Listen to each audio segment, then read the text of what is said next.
Додека финансиските друштва остваруваат рекордни профити, граѓаните се повеќе тонат во долгови кои дополнително им го комплицираат и без тоа тешкиот живот.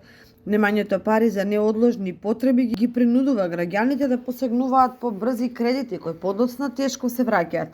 Наспроти нив, минатата 2023 година финансиските друштва направиле одлични резултати. Така во однос на остварената добивка најдобра е Флекси кредит со 8,9 милиони евра за разлика од 4,8 милиони евра остварени во 2022 година или раст од 85,4%. Од друга страна, приходите на ова друштво во 2023 година достигнале речиси 15,4 милиони евра во однос на 9,8 милиони евра приход остварен во 2022 година.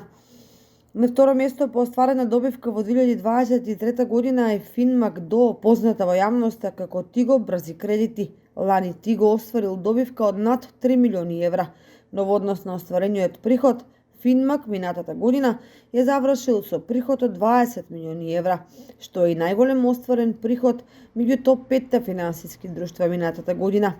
На трето место е Мкеш со вкупни приходи кои достигнале 8,47 милиони евра. ФД Кредисимо е на четврто место по остварена добивка во 2023 година. Easy Finance во 2023 година ја зголемило добивката за над 39%, а на приходната страна од 1,5 милиони евра во 2022 скокнале на 2,47 милиони евра. Над 17 милиони евра минатата година направило и финансиското друштво Јуте Кредит Македонија, но според остварената добивка од нешто над 487.000 евра е на шестото место на табелата.